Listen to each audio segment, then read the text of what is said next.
지난 시간에 이어서 오늘 이제 두 번째입니다. 오늘 그리스도인의 교제의 마무리 교제에 대해서 마무리하겠습니다. 지난번에는 본문을 이제 고린도전서 3장을 잡았는데요. 오늘 요한 2서 1장을 다 같이 보시겠습니다. 자, 요한 2서 1장 9절로 11절을 먼저 보시도록 하겠습니다.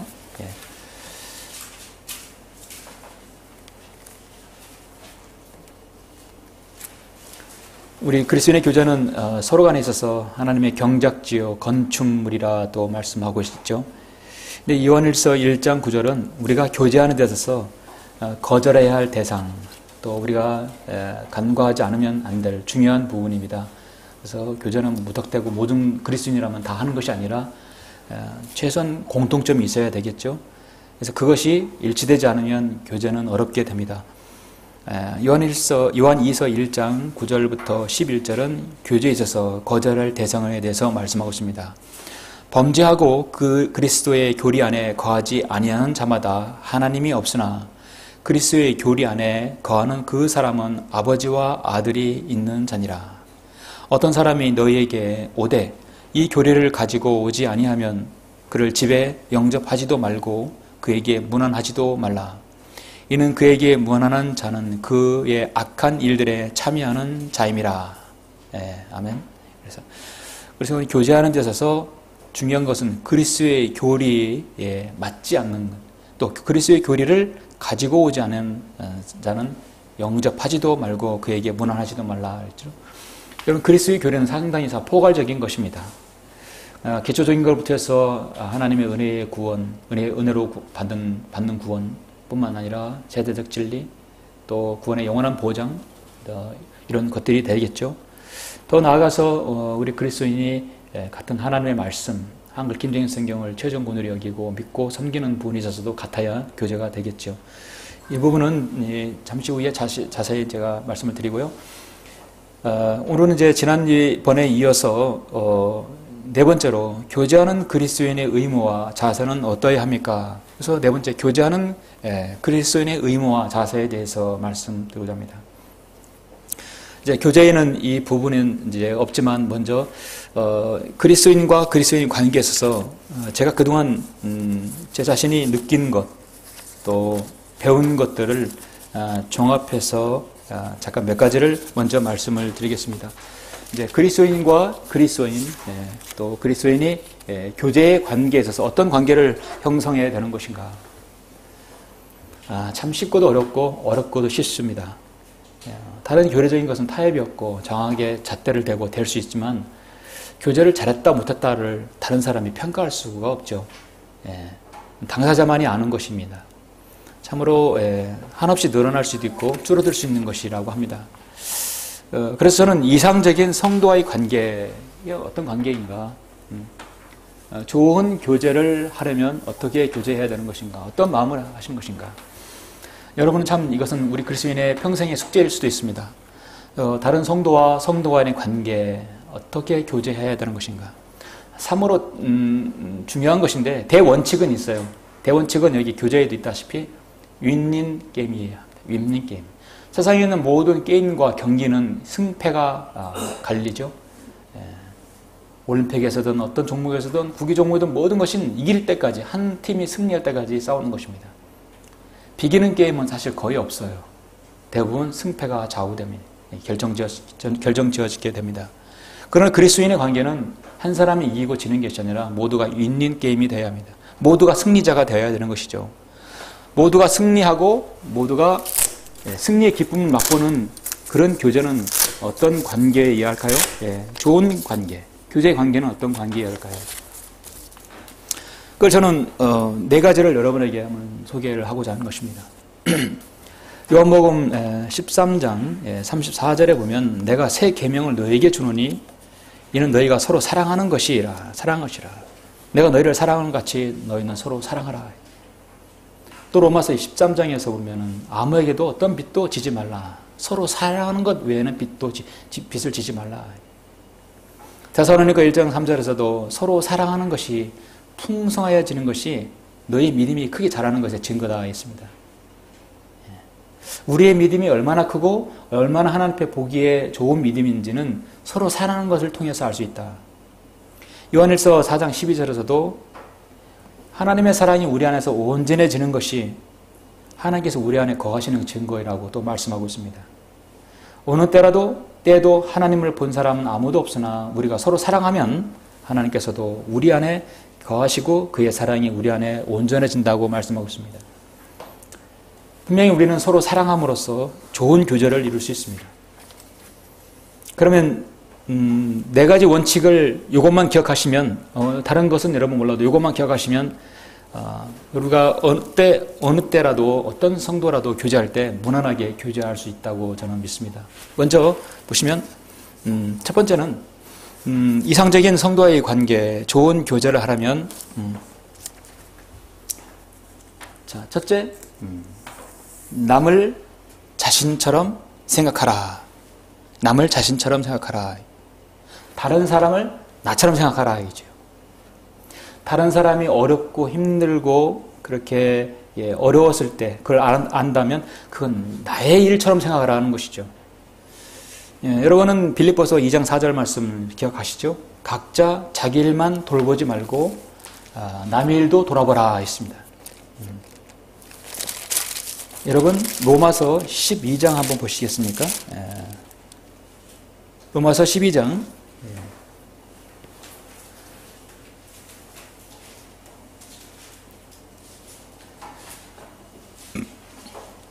15절 보면 즐거워하는 자들과 함께 즐거워하고 우는 자들과 함께 울라. 다른 사람의 어려움, 다른 성도의 어려움을 내 일처럼 도와줄 수 있으니까 그렇게 우는 자들과 함께 울 수 있죠. 자기 일만 돌보지 말고 남의 일도 돌아보라 하는 것입니다. 남을 자신처럼 생각하라. 여러분 그렇게 할 수 있겠습니까? 다른 사람을 나처럼 생각하라. 두 번째, 자신을 남처럼 생각하라. 나를 다른 사람처럼 생각하라 이거죠. 여러분이 나 자신을 다른 사람처럼 생각한다면 좋은 일이나 나쁜 일이 생겨도 내가 감정에 치우치지 않는다는 것이죠. 육신적이지 않고 주관적이지 않다는 것입니다. 철저히 객관적으로 나 자신을 스스로 판단하는 것이죠. 우리 하는 말로 다른 사람에겐 관대하지만 자신에게 엄격한 사람이 참다운 성도라 우리가 말하고 있죠. 다른 사람과는 타협하지만 나 자신과 타협하지 않는 것. 고린도전서 2장에서 보면 자신을 속이지 말라고 했거든요. 이 세상에서 가장 쉬운 것은 자신을 속일 수 있지만 나 자신과의 타협을 하면서 속이지 않는 것. 나 자신에겐 엄격하고 다른 사람에겐 관대한 것. 나 자신에겐 타협하지 않는 것. 어떻게 보면 나와 하나님과의 관계에 있어서 중요한 것이죠. 자신을 남처럼 생각하라. 다른 사람을 자신처럼 생각하듯이 나 자신을 다른 사람과처럼 생각하고 엄격하게 대하라. 스스로 엄격하게 대하라. 어떤 일에 있어서 감정이나 어떤 육신적인 일에 스스로 치우치지 않는다는 걸 말하는 것입니다. 고린도 교회는 3장 3절에서 보면은 고린도전서 3장 3절에서 너희는 여전히 육신적인 사람이라 너희 가운데 시기와 다툼과 분열이 있으니 어찌 너희가 육신적이 아니며 사람을 따라 행하는 자가 아니리요. 왜냐하면 나는 바울에 속한다. 나는 아폴로에게 속한다. 그렇게 말하면서 너 육신적이 아니냐 사도 바울이 책망했어요. 자신을 남처럼 생각하는 사람은 자신을 남처럼 생각하면 좋은 일이나 나쁜 일이 생겨도 그렇게 주관적이지 않고 감정에 치우치지 않게 된다는 것이죠.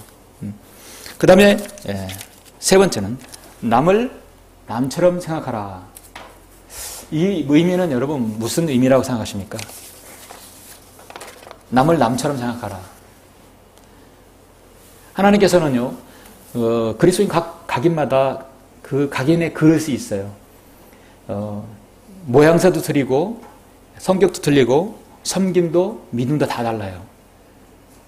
나와 다르다고 해서 내가 함부로 그 사람을 평가해서는 안 된다는 것이죠. 하나님께서 그 사람 특성대로 만드셨어요.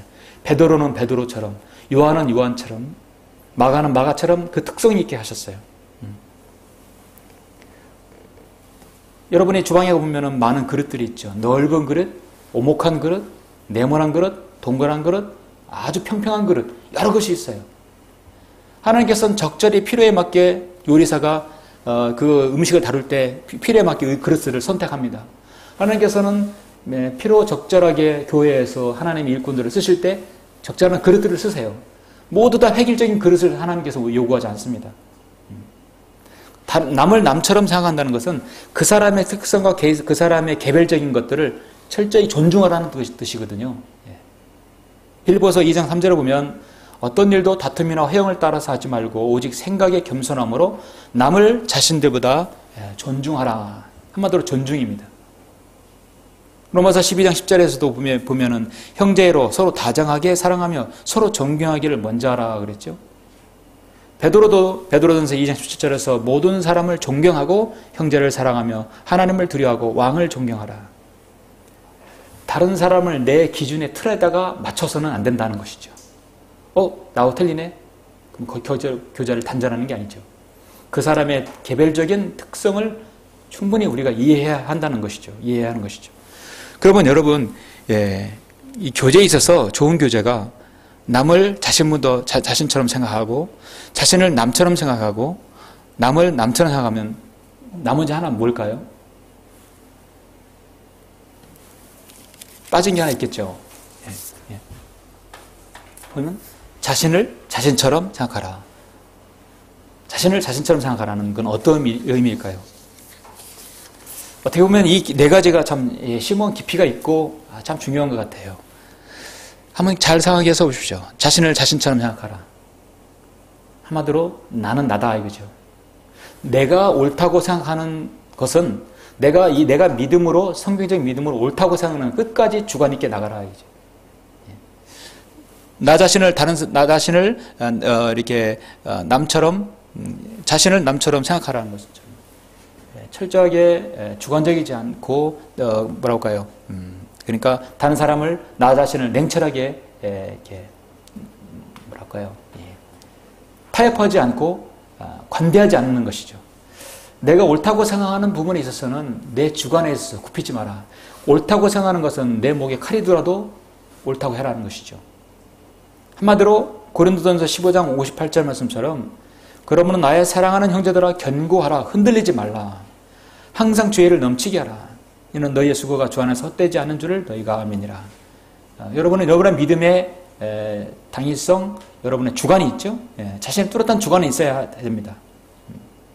그렇게 여러분이 어떤 인생에 있어서 또 믿음의 길에 있어서 방향 틀을 여러분 스스로 정할 수 있어요. 많은 사람이 그쪽으로 간다고 해서 여러분 방향이 그쪽으로 휩쓸리면 안 되겠죠. 성경적인 입장에서 세상을 바라볼 때 이것이 옳다 생각하면 그 길로 우리는 고수를 해야 하는 것입니다. 자신을 자신처럼 생각하라. 마지막 부분이죠. 그렇게 여러분이 다른 사람과의 이 교제의 관계를 갖는다면 저는 이 이후에 있는 어떤 말씀도 굳이 어렵다고 생각이 안 들더라고요. 교제에 있는 바다로 보시면 교제하는 그리스도인의 의무와 자세는 어때야 됩니까? 그리스도인은 서로를 위하여 기도해야 하고 서로를 섬겨야 되고 서로를 영적인 면에서 섬겨야 된다는 것이죠. 여러분 섬기는 것은 뭐냐면 다른 사람을 세워주는데 세워주는 것은 뭐냐면 어떤 영적인 그 우위의 권력, 영적인 우위에 있어서 사람을 내려다보듯이 타일르듯이 어떤 그 갑을 관계에 있어서의 세움이 아닌 것입니다. 그리스도인은 절대적으로 갑을 관계가 있어서는 안 되죠. 서로의 교제에서도 마찬가지입니다. 목자와 성도가 있어서도 갑을 관계가 아닙니다. 이거는 같은 지체입니다. 하나님께서 강단에서 영적인 하나님의 말씀만을 전파하는 것이지 늘어오면 동일하게 형제요 자매인 것입니다. 지역교회 목사들도 마찬가지로 서로가 서로의 관계에서 갑을 관계가 아니에요. 지배하고 섬기는 관계가 아닙니다. 그렇게 했을 때 아름다운 교제 가운데 서로가 윈윈 교제가 돼야 되는 것이 윈윈 교제가 서로가 이기는 것이죠. 마태복음 20장 교제의 뜻이 25절 28절에 보면 그러나 예수께서 그들을 자기에게로 부르신 후 말씀하시기를 이방인들의 통치자들이 백성 위에 군림하고 또 고관들도 백성 위에서 권세를 행하는 줄을 너희가 아느니라. 그렇지만 너희는 그렇게 되어서는 아니 되느니라. 너희 가운데 누구든지 크게 되고자 하는 자는 너희를 섬기는 자가 되어야 하고 너희 중에 누구든지 으뜸이 되고자 하는 자는 너희의 종이 되어야 하느니라. 인자도 섬김을 받으려고 온 것이 아니라 섬기러 왔고 많은 사람을 위하여 자기 생명을 몸값으로 주려고 온 것이라. 예수님께서 여러분 사복음서를 보실 때 공생에 사역하실 때 그 병자들, 가난한 자들 주님께서 그렇게 그들을 어떻게 보시고 어떻게 대하셨습니까? 그들이 군림하셨어요? 오히려 제자들의 발을 씻겨주었어요. 주님은 낮아지셨고 으뜸이 되고자 안 했었어요. 오히려 주님은 섬기러 이 땅에 온 것이라. 인자도 섬김을 받으러 온 것이 아니라 섬기러 왔다고 말씀하고 있습니다. 하물며 우리 그리스도인의 서로의 관계는 바깥에 나가면 혹시 상하장과 종업원의 관계일지 몰라도 바깥에서 계급 사이일지는 몰라도 지역 교회 안에 들어오면 모두 다 형제요 자매요. 서로의 지배의 관계가 아니라 갑을 관계가 아니라 서로 존중의 관계가 되어야 한다는 것입니다. 그것은 지역교회의 목자들 관계뿐만 아니라 어디를 나가도 마찬가지예요. 교제하는 그리스도인은 기본적으로 그래서 기본 자세가 형제를 사랑하고 서로에 대해서 인내하고 서로의 필요에 대해서 민감하고 서로를 용서하는 마음이죠. 그렇게 했을 때 아름다운 교제를 나눌 수 있습니다. 우리가 교제하면서 가장 요것을 지키지 않게 되면 어떤 문제가 생기냐면 교제의 관계에 있어서 교제 관계가 깨지게 됩니다. 자, 교제가 깨지게 되면 서로가 이간질하게 돼요. 사람마다 서로 다른 그리스도인이 있지만 이 한 사람으로 인해서 서로 다른 그리스도인이 이간질해서 서로를 오해하게 만들고 그 성도의 간격을 벌리게 하는 것입니다. 그 당사자는요, 지역교회에 있어서 가장 해악이 되는 마치 독버섯처럼 이렇게 퍼질 수 있는 것입니다. 악한 사귐은 행실을 부패시킨다 했어요. 사역을 하면서 가장 어렵고 힘든 것이 무엇이냐면 교회 안에 서로를 이간질해서 교회를 파괴하는 것. 목자의 가정을 힘들게 하고 성도가 믿음이 실추되어서 교회를 더 이상 나오지 못하게 하는 그런 가정, 그런 사람은 교회 안에서 쫓아내야 합니다. 드러났을 때는 그렇게 해야 되는 것이죠. 왜냐하면 다수의 성도를 보호하기 위해서입니다. 그런 사람이 이 교회에 관한 문제를 해결하지 않고 또 다른 교회에 가게 되면 여전히 다른 교회에 가서도 그런 짓을 하게 되죠. 결국은 자신의 자존심과 높아지려는 마음으로 인해서 하나님을 대적하는 결과를 낳게 됩니다. 그런 사람이 있게 되면 교회는 약화되고 교회는 점점 사역의 힘을 잃어갈 수 있어요. 가장 문제는 뭐냐면 그런 성도와의 성도를 이간질하는 것은 자신의 마음에 겸손함이 없게 됩니다. 무엇인가 되고자 하는 마음, 무엇인가 허영을 또 이렇게 자신의 교만한 마음이 앞서기 때문이죠. 참고로 우리 그리스도인이 이제 우리가 형제님 자매님 할 때 호칭에 따른 문제인데요. 뭐 서로가 나오면 내려가면 우리가 이제 형제요 자매라고 했습니다. 아주 좋습니다. 그래서 이제 저한테는 기준이 저 자신에 대한 기준은 뭐냐면 한 그리스도인이 초등학교, 중학교, 고등학교를 졸업하면 학창 시절을 지나면 이제 대학을 들어가게 되죠. 네, 20세 성인이 됩니다. 투표권이 주어지죠. 우리나라는 19세 이상이면 이제 성인이 됩니다. 20세 이상이 되면 본격적으로 사회에 발을 딛게 됩니다. 사회에 발을 딛게 된 20세 이상부터는 성인으로 대접해서 그들에게 경어를 사용하는 것이 저에겐 가장 무난하더라고요. 그 성도, 그 형제, 그 자매가 목회자가 될 수 있고 또 목회자 아내가 될 수 있고 선교사가 될 수 있고 선교사 아내가 될 수 있고 또 어쨌든 간에 그 한 가정을 이루어서 주부가 될 수 있는 것이죠. 어떤 직책을 갖든 간에 그 성도도 마냥 20대에 머무는 게 아니라는 것이죠. 그 성도도 25, 30 계속 나이가 들 수 있어요. 처음 성도에게 있어서 반경언을 사용하게 되면 그것이 습관이 되면 나중에 시간이 지나도 반경언을 사용할 수가 있더라고요. 제가 오랫동안 이제 경험했던 것 중에 하나는 성도를 이렇게 20세 이상이면 성인 대우로 경언을 사용하게 되면 계속 그것이 이어져서 나중에도 별다른 어려움이 없었습니다. 제가 이제 과거에 믿음 생활했을 때 저에게 반경언을 사용하는 사람이 늘 있었어요. 주영재, 밥 먹었어? 뭐 했어? 했어? 말끝을 늘 그렇게 해서 존칭을 하지 않고 뭐 형제님 있습니까? 이렇게 서로 이렇게 좀 존칭하는 배려하는 말이 하지 않고 그렇게 말을 툭툭 던지는 사람이 있었어요. 근데 제가 사역자로 내려가서 어느 날 이제 내려와서 사역자 목회자가 되었을 때 안수를 받았을 때 그다음부터는 저한테 말을 쉽게 못 하더라고요. 어이 주목사 그래 했어? 그럴 수는 없잖아요. 그러죠? 한번 저에게 경어를 쓴 사람은 그게 자연스럽게 될 수 있다는 것이죠.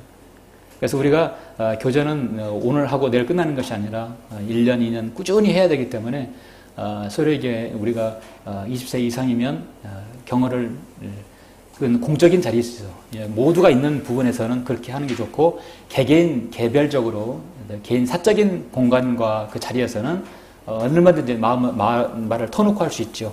그래서 친근감을 나타낼 수 있는 것입니다. 형제, 자매 있어? 예, 개인적으로 할 수 있어요. 그러나 많은 사람들 앞에서는 경어를 사용하는 것이 교제가 이렇게 무난하게 되더라고요. 제 경험으로 봐서는 그렇습니다. 그 다음에 이제 네 번째 됐고, 그 다음에 다섯 번째로 그래서 여러분이 이 네 가지를 잘 한번 염두에 두시면 좋은 교제를 가질 수 있습니다. 그 다음에 교제를 거절해야 하는 대상. 오늘 본문이 되는 말씀이죠. 요한일서 1장 9절, 요한이서 1장 9절 10절 말씀입니다. 에베소서 5장 11절에 보면은 열매 없는 어둠의 일들에 관여하지 말라. 오히려 그것들을 책망하라고 말씀하고 있어요. 그러나 내가 말하노니 이방인들이 제사하는 것은 마귀들에게 하는 것이지 하나님께 하는 것이 아니니라. 나는 너희가 마귀들과 교제하는 자들이 되는 것을 바라지 아니하노라 하지. 오늘 본문 말씀 요한이서 1장에서도 범죄하고 그리스도의 교리 안에 거하지 아니하는 자마다 하나님이 없으나 그리스도의 교리 안에 거하는 그 사람은 아버지와 아들이 있는 자니라. 어떤 사람이 너희에게 오되 이 교리를 가지고 오지 아니하면 그를 집에 영접하지도 말고 그에게 문안하지도 말라. 이는 그에게 문안한 자는 그의 악한 일에 참여하는 자임이라 했습니다. 여러분이 같이 한자리에 있기도 버겁고 있기가 어려운 사람, 한자리에 물 한 잔 마시기도 쉽지 않는 사람들이 있죠. 영적으로 아주 혼란스러운 사람들이 있죠. 같이 있으면 안절부절하는 사람, 악령 숭배자라든지 점쟁이라든지 무당이라든지 마귀 숭배자들, 마법사, 강심술사 뿐만 아니라 영적으로 아주 혼탁한 사람들. 여러분 여기 제도권에 개신교회 다니는 사람 중이라도 보시면 아주 영적으로 아주 혼란스러운 사람들이 있어요. 도저히 그 사람들의 말에 핵심이 잡히지 않는 사람들이면 교제가 아무리 그 사람이 거듭나온 그리스도인이라도 혼란스러워서 교제가 안 되는 사람들이 있습니다. 그런 사람일수록 교리가 정립이 되어 있지 않지요. 여러분은 누구와 교제할 때 가장 마음이 편하고 즐겁습니까?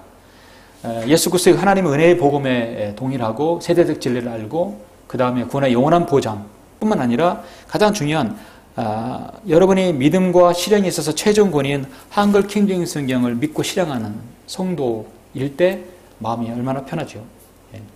아무리 구원받았고 구원의 영원한 보장을 가지고 있다 하더라도 그가 개혁 개장판을 자신의 최종 권위로 여기고 그것밖에 성경이 없다고 한다면 같은 자리에서 커피 한 잔 마실 수 있겠어요? 물론 그 사람을 바른 진리의 말씀으로 인도하는데 교제할 수는 있겠죠.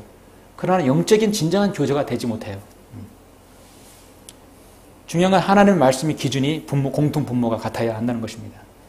누군가 하나님의 말씀에 한김진 성경 말씀에 대해서 훼손을 가하고 의문을 가하고 또 다른 성경이 있어야 되느니 또 뭐 어떤 성경이 또 번역되어야 되느니 그렇게 얘기하면 올바른 교제를 할 수 없는 것이죠.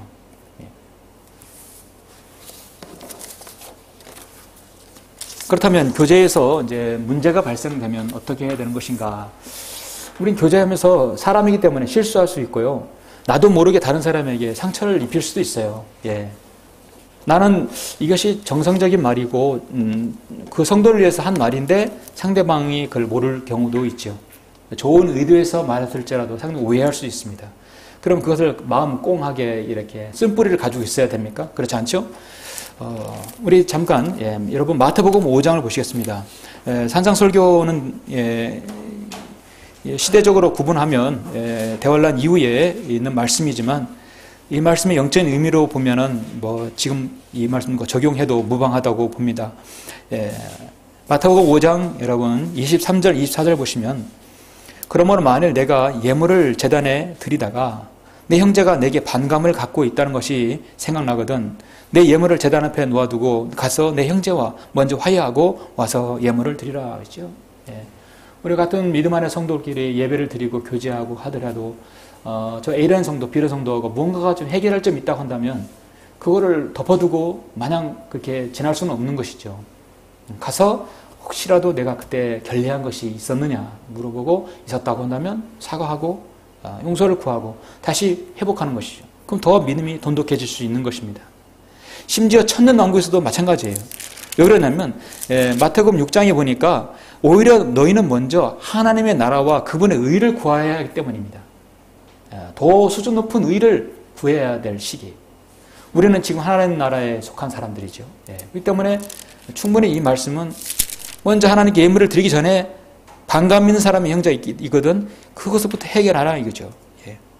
너는 너의 대적과 함께 길에 있는 동안에 그와 속히 화해하라. 그 대적이 어느 때나 너를 재판관에 넘겨주지 않게 하고 재판관은 너를 간수에게 넘겨주지 않게 하여 감옥에 들어가지 않도록 하라. 자, 이 말씀은 필요 이상의 말씀이죠. 그래서 우리가 다른 성도에 어떤 어려움이 있다고 한다면 먼저 그 사실을 하나님께 알아야 되겠죠. 주님, 내가 이런 사랑하는 성도에게 내가 오해를 산 것 같습니다. 근데 이 부분을 해결하고 싶습니다. 주님께서 선하게 의롭게 해결해 주십시오. 기도해야겠죠. 그리고 그걸 이제 기도하시면서 직접 당사자에게 다가가는 거예요. 그래도 안 되면 목회자에게 가져가서 이런 문제가 있는데 아직도 풀리지 않습니다. 그러면 목회자가 개입이 돼서 그걸 들어보고 둘 다 의견을 들어볼 수 있는 것이죠. 그래서 두 사람 이야기를 해결하도록 합니다. 교회 지도자가 중재되지 않는다면 더 큰 문제가 생길 수 있죠. 사실 거기에서 끝나야 되는 것이겠죠. 여전히 쓴뿌리를 가지고 있고 이간질시킨다면 위험한 성도가 되는 것입니다. 과거에도 우리 교회는 그런 사람들이 있어서 상당히 애먹은 적이 있어요. 결국 하나님께서 다 쏟아버리시더라고요. 그런 문제를, 교회 안의 문제를 가지고 법정에 나가는 건 더 큰 문제가 되는 것입니다. 그건 더 덕이 안 되는 것이죠. 마지막으로 보면 아름다운 섬김의 교제의 결과. 여러분이 정말 우리가 지금까지 많은 지식의 말씀들, 교리의 말씀들을 잘 알고 있다 하더라도 이 교제를 잘 하지 못하면 다음과 같은 것들이 생기지 못해요. 어떤 변화가 그 사람이 성장이 없게 되고요. 간증이 없게 되죠. 아무리 지식이 출중해도 무슨 소용이 있습니까? 교제를 못하는데 하나님께서 영광 받지 못하고 우리 서로 안에 기쁨을 얻지 못하죠. 서로에게 짐을 질 수도 없어요. 서로의 짐을 질 수가 없어요. 우리는 동역자이잖아요. 동역자가 뭡니까? 같은 짐을 지고 있는 사람들. 마지막으로 교회가 강성해질 수 없다는 것이죠. 지식적으로는 잘 몰라도, 잘 기억이 안 나질 않아도 하나님의 말씀에 은혜가 있고 그분의 영원한 보장을 알고 세대적 진리를 안다고 한다면 조금 느리게 이해해도 사랑의 서로의 그 풍성한 교제 가운데서 서로를 존중하는 그런 아까 좋은 교제를 하려면 네 가지를 잘 명심한다면 그것이야말로 교회가 강성해지고 좀 아름다운 교회로 이루어질 수 있는 것입니다. 말씀 있는 대로 하나님께 영광이요 기쁨이며 사람들에게 인정받고 빛 가운데 행하는 것을 배우게 되고 고난받는 것을 배우고 서로의 짐을 지게 되고 서로의 간증을 um으로써 위로를 얻게 되고 또 교제 가운데 성장하게 되고 더 나아가서 교회가 강성해지는 것이죠.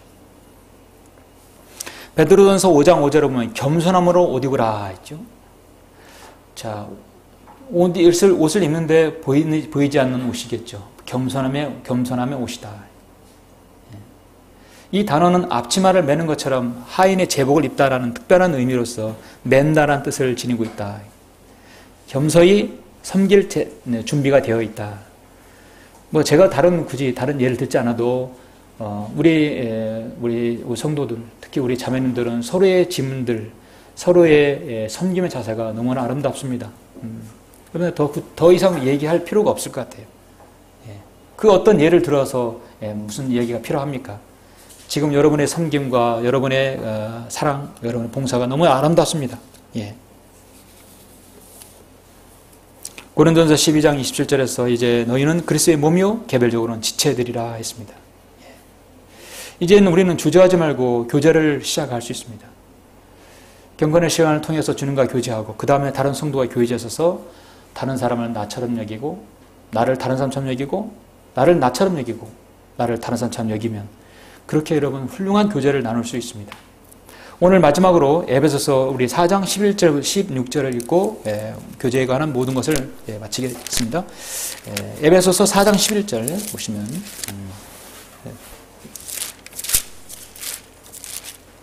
4장 11절부터 16절 하겠습니다.